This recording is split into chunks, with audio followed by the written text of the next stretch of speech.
I had a very good meeting with the G7, and I left the meeting, and I'll be honest, we are being taken advantage of by virtually every one of those countries, very, very seriously. Now, the United States, because of bad management at the top, because of presidents that didn't care about trade or didn't understand it or whatever reason, for many years, with China being obviously the most successful at it, but the European Union is second, 151 billion we lost. They were represented at the meeting. And we're being taken advantage of on trade. Canada does have very big advantages over us in terms of trade deficits. We have a big trade deficit with Canada. I was reading where, it's actually a surplus. Not a surplus. It's either 17, but it could actually be 100. You know, they put out a document. I don't know if you saw it. They didn't want me to see it, but we found it. Perhaps they were trying to show the power they have. It's close to $100 billion a year loss with Canada. They don't take our farm products, many of them. They charge what was 270%, but somebody told me the other day that a few months ago they raised it to 295% for dairy products. And it's very unfair to our farmers, and it's very unfair to the people of our country, the workers, the farmers, the companies. And we are not able to trade. They have tremendous barriers up. They have tremendous tariffs. So when I put in a countervailing tariff just to get us up a little bit so the balance isn't so much, it's like this. They said, oh, that's so terrible. I said, what's terrible? We have to catch you a little bit. We have to have a little balance. Even if it's not complete, we have to have a little balance. I say this with many countries. We finished the meeting, really, everybody was happy.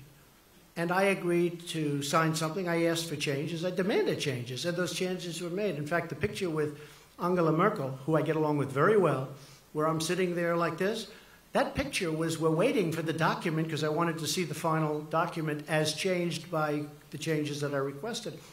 That was a very friendly, I know it didn't look friendly, and I know it was reported like sort of nasty both ways. I was angry at her. Actually, we were just talking, the whole group, about something unrelated to everything, very friendly, waiting for the document to come back so I could read it before I leave. Anyway, I left it, it was very friendly. When I got onto the plane, I think that Justin probably didn't know that Air Force One has about 20 televisions. And I see the television, and he's giving a news conference about how he will not be pushed around by the United States. And I say, push him around. We just shook hands.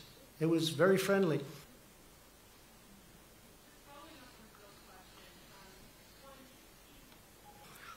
Look, countries cannot continue to take advantage of us on trade.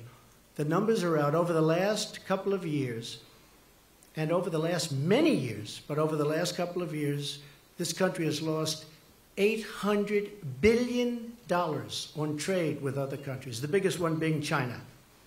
$800 billion. $151 billion with the European Union. They don't take our agricultural products, barely. They don't take a lot of what we have, and yet they send Mercedes into us. They send BMWs into us by the millions. It's very unfair. And it's very unfair to our workers, and I'm going to straighten it out, and it won't even be tough. Okay? Thank you. And no, I have a good relationship with Justin Trudeau. I really did. Other than he had a news conference that he had because he assumed I was in an airplane and I wasn't watching. He learned that's going to cost a lot of money for the people of Canada. He learned. You can't do that. You can't do that. We left. We had a very good relationship. I've had a good relationship with Justin. I have a good relationship with all. I have a very good relationship with Angela Merkel. But on NATO, we're paying 4.2%. She's paying 1% of a much smaller GDP than we have. We're paying 4.2% on a much larger. We're paying for, I mean, anyone can say from 60 to 90% of NATO.